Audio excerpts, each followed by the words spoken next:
It's the preview show. It's the No Nay Never podcast.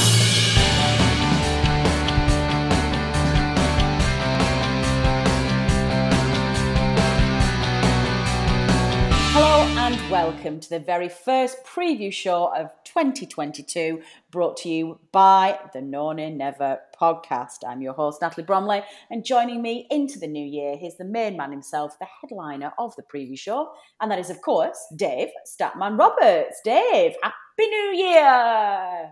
Happy New Year, Natalie. Happy New Year to all our listeners as well. Indeed. A very quick note, listeners, before we set off, as we enter another calendar year.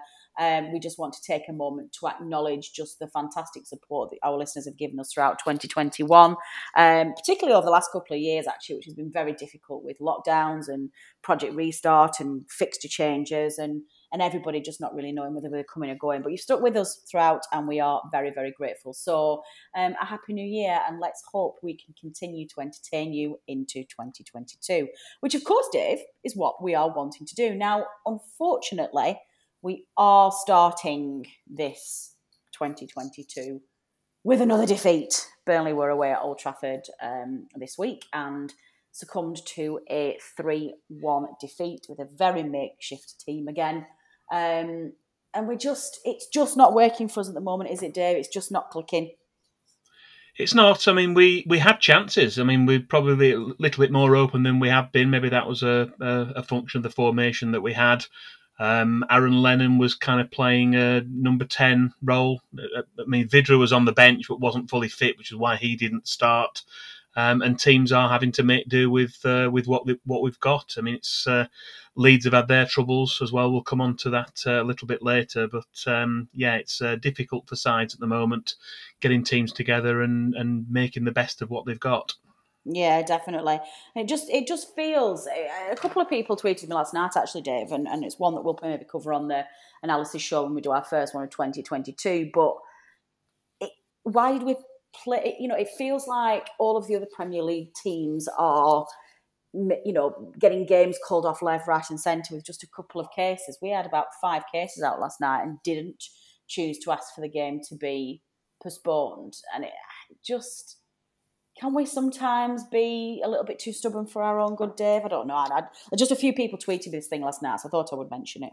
I think asking is irrelevant because it's not particularly transparent, but the Premier League do seem to have rules in place. They've actually, in advance, specified which players are eligible to count.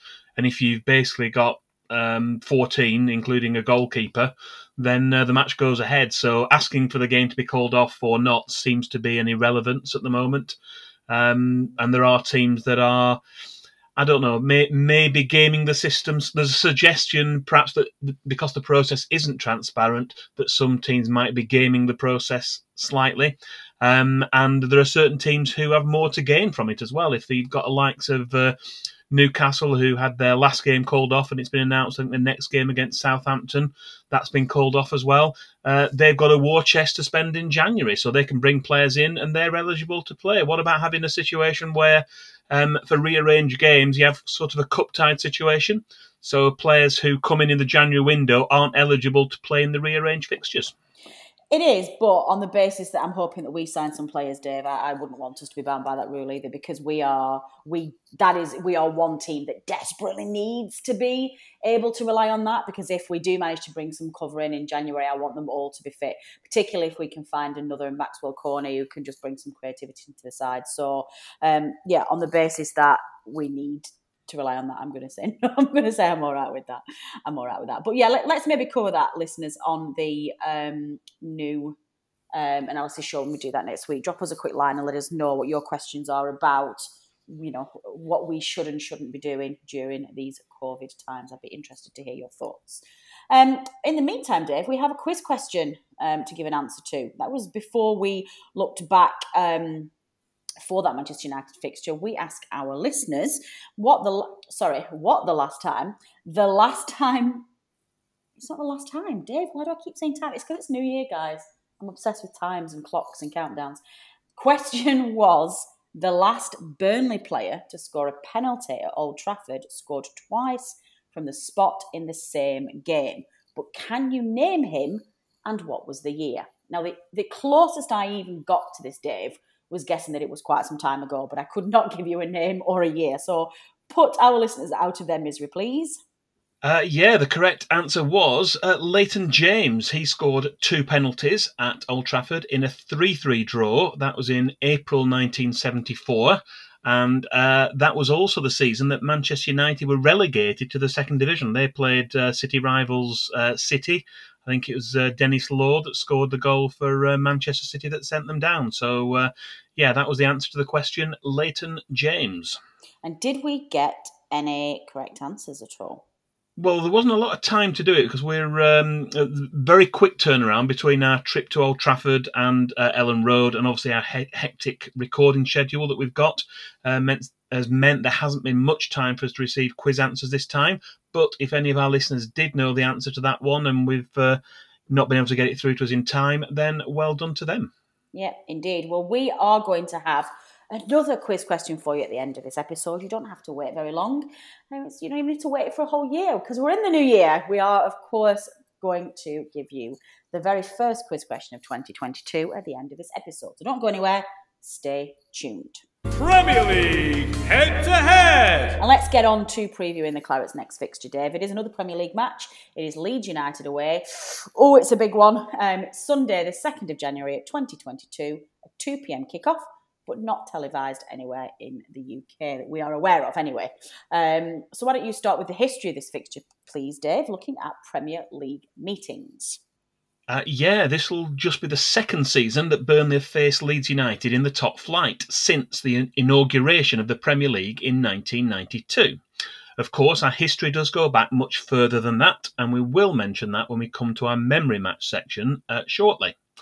Leeds United returned to the top flight last season after a hiatus of 16 years. And as Burnley didn't make our Premier League bow until 2009, we've had to satisfy ourselves with occasional meetings in the Championship in recent times. And even when our paths did finally meet in the Premier League, there were no fans there to see it due to restrictions which were in place last season.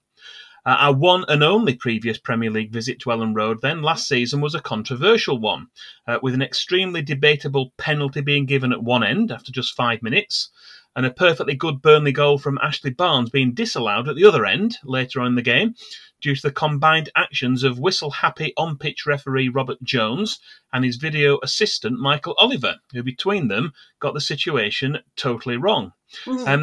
At least we couldn't accuse the officials of being unduly influenced by the home crowd, because obviously there wasn't one there for it.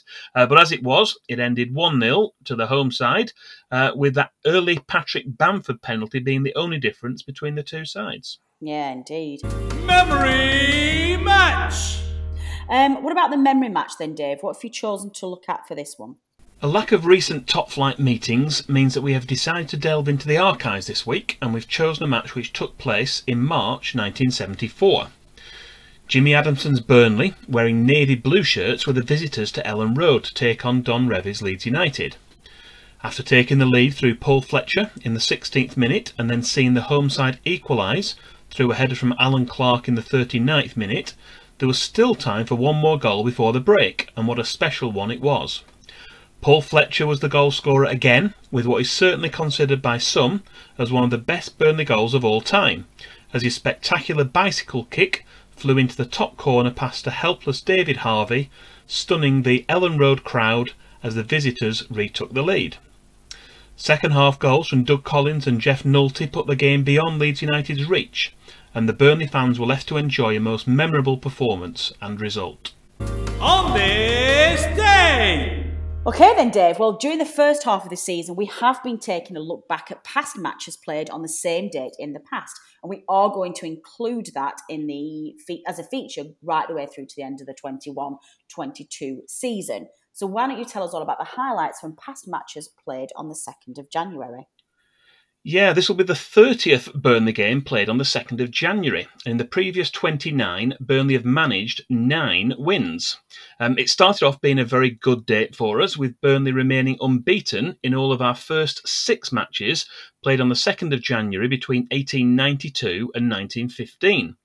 The first match was a 1-1 draw in a match played in 1892 at Anfield, but not against Liverpool, as you might expect, but against Everton, whose home ground it was prior to their city rivals even existing at that time.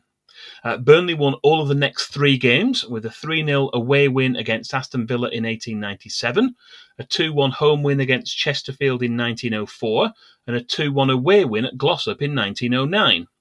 After a couple of draws in 1911 and 1915, we suffered our first defeat at the hands of Aston Villa, who came away from Turf Moor with a 3-2 win in 1926.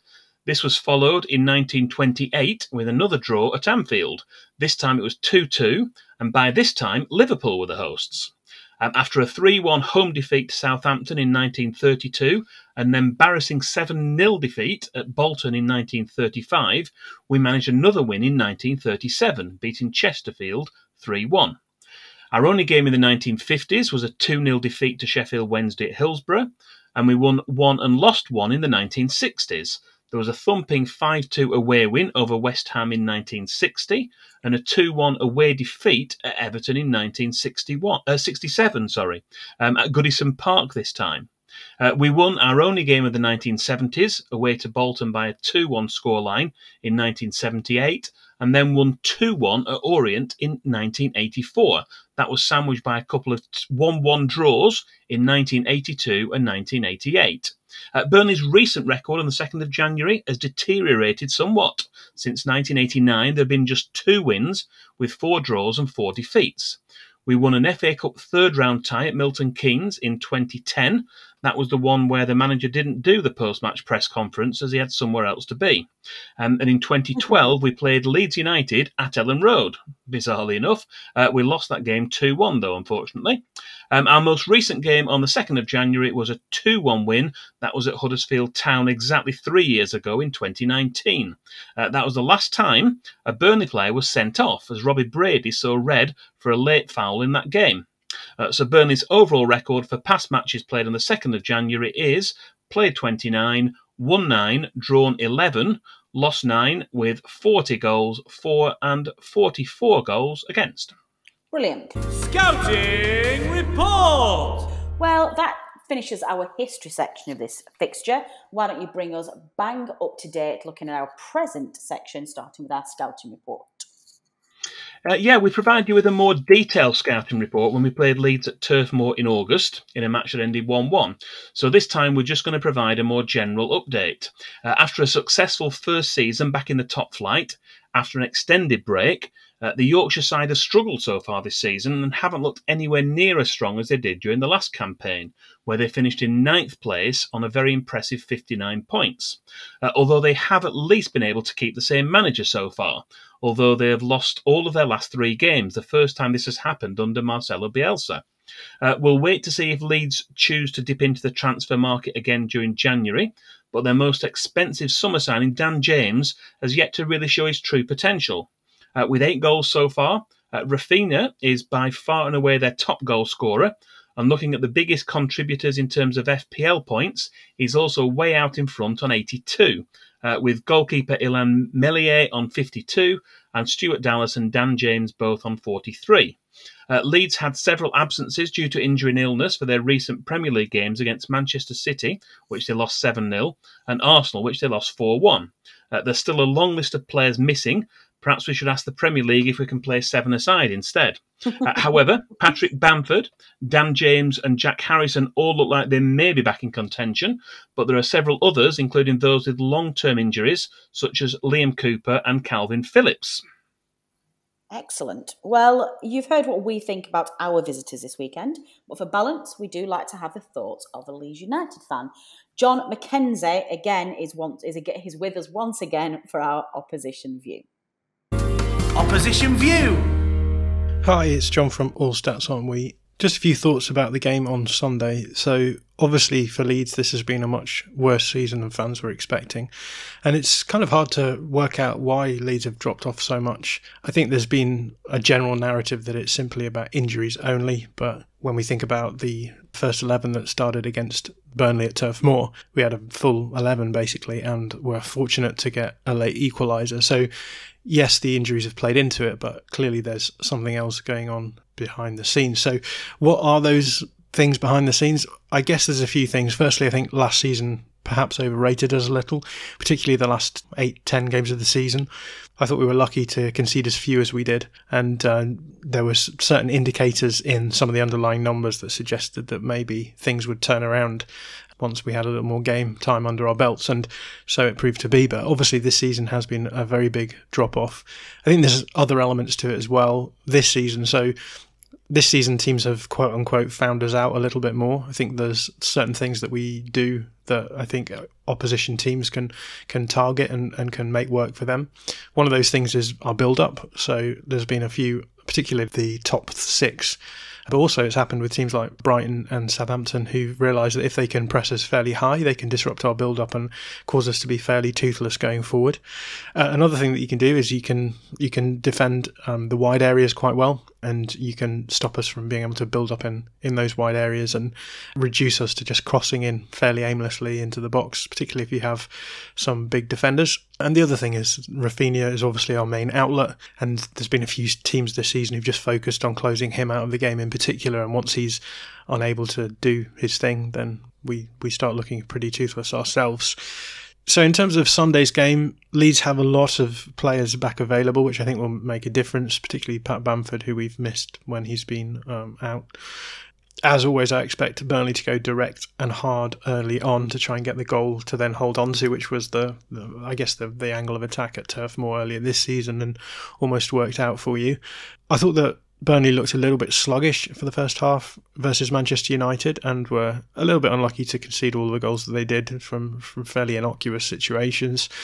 So I'll be interested to see whether or not actually Burnley will be a little bit sharper and maybe a little bit more rigid defensively. And I think if that does happen, then they can cause us problems. And so for me, in terms of what I'm looking for from Leeds, I want to see Leeds being able to, as I've said, progress the ball down the field, build up well with the ball in wide areas and make a little bit more incisive movements into the box, hopefully get the ball into fairly dangerous positions with players in the box. That's been the story of this season, though we haven't managed to do that. So I think this is going to be an interesting game, and it's definitely a game that Leeds fans are seeing as a relegation 6-pointer, or maybe some of them are still in denial about the fact that we're in a relegation battle, but I definitely think this is a big game for both clubs. So I expect it to be a bit of a stodgy game, but I expect it to be pretty energetic and a lot on the line. So I'm very much looking forward to it, and I hope you guys are too. Okay, final one then, Dave. Who's our referee? Who's going to be officiating? We've got Kevin Friend of Leicester. He's taking charge of Sunday's game, and it'll be the 30th time he's refereed a Burnley game. 18 of those have been in the Premier League, and of those, Burnley have won 5, drawn 4, and lost 9. And that includes the goalless draw against Norwich City at Turf Moor back in October.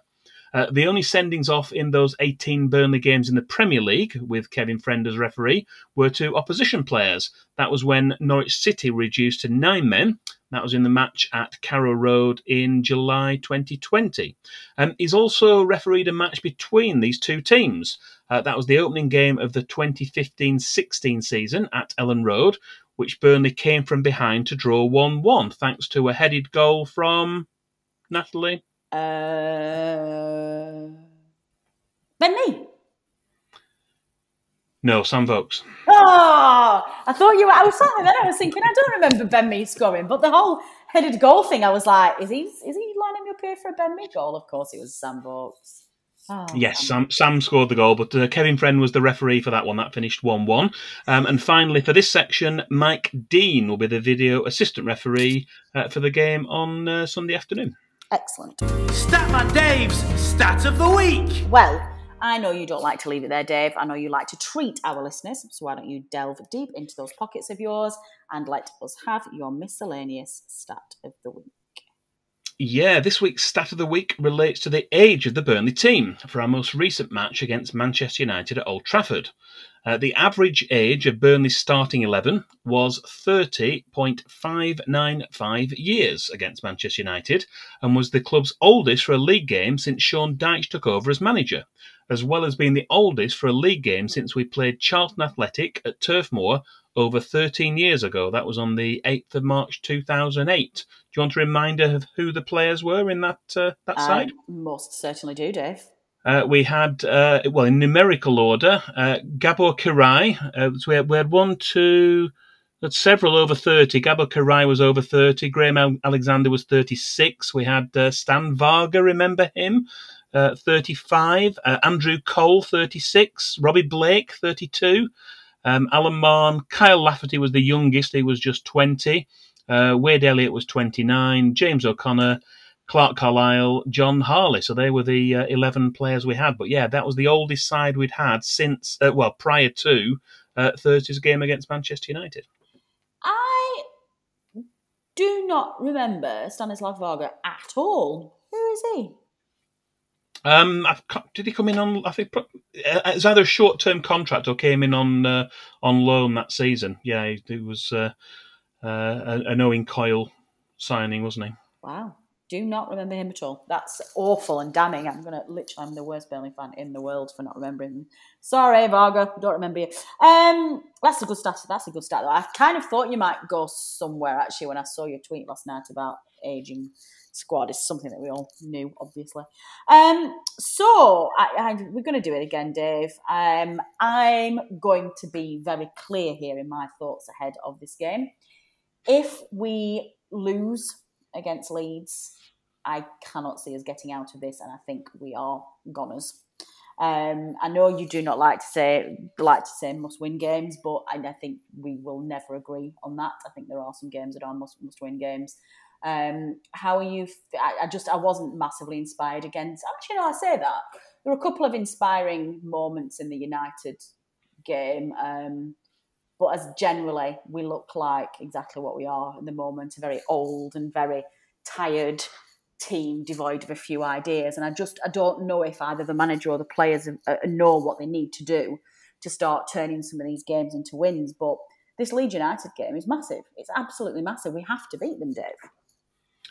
It's a huge game. Yeah, we do need to try and make sure we can get good results against the teams around us to stay in touch. I think if Leeds do win, it does give them a boost, pulls them away from it a little bit, and leaves us back down in the mire, even with the games in hand, which aren't going to be as helpful as we think, bearing in mind they're going to come thick and fast later in the season. That's going to be a challenge for us to cope with that, with the frequency of the games that we're going to play. So yeah, it's a biggie. We know that. It's always a good game at Ellen Road. It's usually a good atmosphere there. I'm sure the Burnley fans will be in good voice again. They certainly were at Old Trafford again, despite the result last night. So hopefully they can cheer us on to a positive result against Leeds. And that'd be a real boost for us to get an away win at this point in the season, because we've played 9 away games now out of the 16 we've had, and we haven't won one yet. No, well, we've only won one game all season, which is appalling. You need to win 10 to stay up, in my opinion. I might 9 this year, maybe 8, but yeah, you're going to have to do. We're going to have to pretty much play, depending on whether Kone is fit or not, we're going to have to play that same team again tomorrow, aren't we? Which is just grim. I don't know where we're going to score the goals from when we play that game. We've got no supply to Chris Wood at all. What's he supposed to do? Magic goals out of thin air? Well, he had a really good chance early on, didn't he? That cross, was it Ashley Westwood? He got on the end of that one and just couldn't direct the header on target. But we had chances in that first half. We created quite a bit. It was quite a very open game compared to what we used to. We normally tend to see games where they tight in the first half and they can be sort of 0-0 or just a goal in it. That's certainly not the case. 4 goals in the first half, unfortunately. 3 of those were for United, and there was no way back from that, really. We obviously got the goal back just before half time, but it's going to be we need to be I think as attacking as that if we can, but we need to keep that shutter up at the back, make sure that we can keep it tight and stop Leeds scoring. And they have got players that are capable of doing it. Patrick Bamford seems to have an ability to score against us as well, so we don't know yet whether he's going to be playing or not. It'll be interesting to see the team lineups when they come out an hour before kick-off on Sunday afternoon. Yeah, definitely. To be fair, I thought Aaron Lennon did really well last night, actually. Yeah. I really Man did. of the match, I think. Yeah, for us. Definitely. I think he when Dyche said at the beginning, he's going to play the number 10 role, I was like, yeah, sure, whatever. He's been brought him in as a defensive midfielder. That's his only role that he's going to do there. But to be fair, he did play as a number 10. And he played very effective. I thought he was a bit rusty in the first 20 minutes. A few balls were going astray and pinging off him here, and he seemed to be tripping over a couple of players, not 100% sure where he was supposed to be, which is understandable. It's not a natural position for him. But once he settled into the game, I thought he was excellent. And you know what you always get with Aaron Lennon, Dave? You always get hard work. You always get a really hard work rate. You can't ever question his there. So I have no problem with him starting again. I think we just, there's a lot of criticism out there for Chris Wood at the moment, and you just can't. I think it's unjustified to direct it at him because, my God, he can't magic chances out of thin air. And most players don't convert every chance they get anyway. So I know he had a good chance early on and missed it, but even the best strikers in the world don't have a 100% conversion ratio when it comes to chances. So I think, he needs 2 or 3 to convert one, and we're lucky if we're even creating one. So come on, Burnley, let's get some creativity, as Dave says, and let's get some chances. Are you going to give me a score prediction, please, Dave? I'm going to be positive and go for a 2-1 win. We need a win. I love it. Who's going to score? You're not allowed to say what I think you're going to say. Sam Vokes with a header. No. Bring him back. Aaron Lennon and Dwight McNeil. Lovely. I would love Dwight McNeil to score. He's overdue a strong performances, Mr. McNeil. I know the poor lad's got a lot of pressure on his shoulders, but he needs to get his head back in the game, I think, recently. I'm also going to go 2-0. And I'm going to say Dwight McNeil and a Ben Mee header. So, listeners, you know the drill by now, please. We want your score predictions. We want to know who scored, and we want to know how they scored. You can tweet us at None and Ever. You can leave a comment on our Facebook page, or you can email us at previewshow@noneandever.net.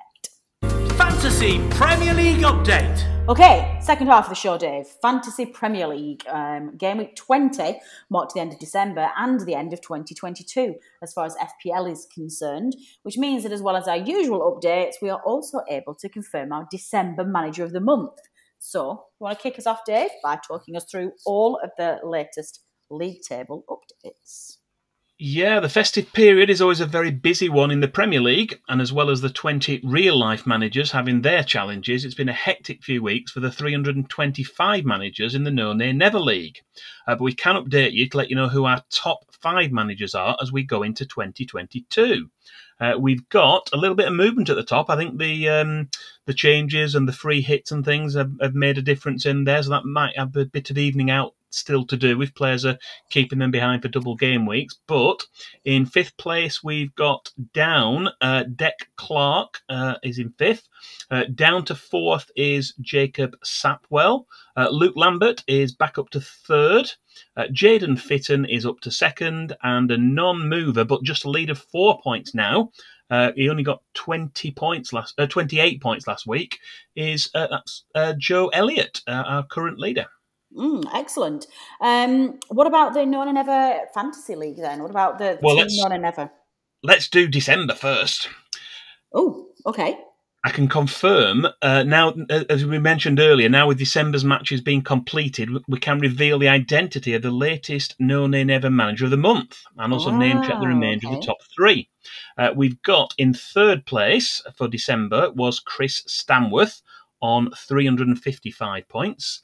2nd place was Jaden Fitton with 357. And in 1st place, was 5 points ahead on 362, was Stephen Kipkogei, I think that's how you pronounce it, hopefully, is our winner of the December Manager of the Month award. Excellent. I'm sorry, I thought we were going to do that after we'd done the None Never one. I was jumping the gun a little bit there. Well, congratulations there, please, to our December Manager of the Month. Can you please get in touch with us, please? Drop us a Twitter DM or any other of our methods of communication. Just let us have your address because we need to post you your prize for being the December Manager of the Month, which is a None and Ever sticker, and it's very cool. You will like them. So drop us your address and we'll get that put in the post for you. And everybody else, it's a brand new month, so you have lots of fixtures in January to try and win yourself the January Manager of the Month. Now, as I was about to come on to, before I started changing the order willy-nilly and nilly-willy, we need to know how Team None and Never's been doing. It's been a while since we checked in on us, Dave. Am I at the top yet? No. It's still Adam Dennett way out in the lead. He's got a cushion of about 140 points at the top, and he's also in a 16th place in the overall league. But just for fun, we have a separate head-to-head league among the No Nay Never podcasters, and your team, Natalie, with 34 points, beat Adam's team with 32 points last week. A huge shock. Hang on a minute. Hang on. Huge shock. Let's not let's not overplay this a little bit. It was a marginally shock result, but we all know that I've got the ability to beat Adam Dennett. I can beat that little scamp at his own game, so it's not that big a deal. But anyway, carry on. Yes, I did. And then in the rest of the No Nay Never mini league, my Burnley Stats team remains in second, followed by George Poole in third, producer Matt's in fourth, and your Dingle Bells team is in fifth and last place, although you're still reasonably positioned in 235th place in the overall league table. So no danger there at the bottom of the table. I am very, very pleased with my improvement this year from previous years. I've started to understand. Well, this year I've actually started dealing with my team every week and assigning a captain and taking, some weeks I forget, but taking like injured teams out. And I've also learned that I get free transfers, which I didn't know about either, which is impressive. So, I'm pleased with how I'm doing this month. Next year, I'm coming for you. Don't you even dare worry about it. So, where are we up to now? Game week 20's team of the week, please. There were 120 points up for grabs, plus double captain points if you've been able to field the following 11 for game week 20. They were in a 3-5-2 formation. We had Schmeichel. Kasper Schmeichel was in goal. I think that penalty save got points for that. That helped him up to 15. I think he was also the highest scoring player overall out of the 11 as well. Very impressive 15. Our three defenders were Amati of Leicester, Mitchell of Crystal Palace, and Cucurella of Brighton. Our midfield five were Bowen of West Ham, McTominay of Manchester United, Phil Foden of Man City, Souček of West Ham, and James Ward-Prowse of Southampton, with a front two of Edouard of Crystal Palace and Cristiano Ronaldo. That was the 11. And the average score out of interest was 37 for last week, so well done to anyone who was able to match or beat that score in game week 20. Indeed. Well, we will be able to bring you another FPL update, including the progress following game week 21 in our next preview show. So do check that out. Statman Dave's quiz question. Okay, the one section that everybody always looks forward to, Dave, and that is, of course, Dave's quiz question. That was some kind of makeshift drum roll. I don't think that worked. I will get Matt to put a soundbite in there rather than me doing my own drum roll. Are you going to look after our listeners this week with something nice and easy to ease them into 2022? Well, time will tell, but I think it's potentially a slightly easier one than normal for the new year. And the question for this week is, which members of the current Burnley squad are also former players of Leeds United? Which members of the current Burnley squad are also former players of Leeds United? Oh, well, I'm going to submit my answer directly after us finishing recording, Dave. But why don't you tell our listeners how they can submit theirs.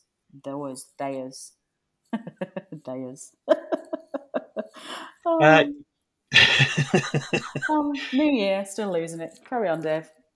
Yes, you can tweet us or send us a direct message on Twitter. That's @NoNayNever. You can email us at the dedicated email address we've got, previewshow@nonaynever.net, or you can reply to the post for this preview show on either the No Nay Never Facebook page or on YouTube. Good stuff. We will reveal the correct answer at the start of the next preview show, which should hopefully be for our home game against Leicester City on the 15th of January, unless there are any rearranged Premier League games before then. We aren't planning to record a preview show for the FA Cup game against Huddersfield Town. Quite frankly, Dave, I don't think anybody's going to be particularly excited about that one. You never know. We might be able to get a good cup run together. That would be exciting. But before we have bring this episode to a close, do we have any community news? No, nothing to add from me other than just to wish all the No Nay Never listeners a very happy new year. Happy New Year, everyone. Happy Happy New Year! Yes, definitely, listeners. As I said my piece at the opening of the show, so I won't repeat that. But Happy New Year to everybody, including all of our international listeners as well, who will have celebrated the turn of 2022 at lots of different times. But yeah, do stick with us and get to know in fact, that could be a good New Year's resolution. Let's get to know our international clarets even better next year. That's what we're going to do. My thanks, as ever, go to everybody who has contributed to making this preview show. To Jon MacKenzie for his opposition view, for Turf Moor Stadium announcer Dominic Walker for his specially recorded preview show announcements, to producer Matt, who is just the MVP of the None and Never podcast, who works tirelessly to get the podcast out, and to Dave Startman Roberts, who is just the utter diamond of the previous show. And quite frankly, without him, we wouldn't have a show because he just works very hard. And Dave, once again, thank you so much for just the very quick turnarounds over the festive period, and particularly given we recorded 4 previous shows that were needed. So let's hope we can recycle some of those in the new year. That would be good. But yeah, you can have a break now because we should have a little bit of a break before the fixtures start coming in again. But thank you, Dave, from all of us. Last but no means least, you, the listeners, for taking the time to join us for this episode and for downloading. Your support is very much appreciated, and we would not be here without you. We will be back next week with some analysis show. We're long overdue a catch up with the rest of the team. We've just not played any games. There's not really been anything to talk about. And I think actually the last time we played was a very boring game where it was the West Ham game. West Ham 0-0, wasn't it? Where not really anything happened. So we've not really had anything to talk to you about. So we are long overdue a catch up. We will get the team together later on next week, in the first week of January, to just have a good old catch up and see where we are and try and analyse where we go for the rest of the season. And Dave and I will be back for the next episode of the preview show, which is, of course, for that home tie against Leicester City. Take care in the meantime. Our best wishes for 2022. I've been Natalie Bromley. This has been the preview show brought to you by the None and Never podcast. Until next time.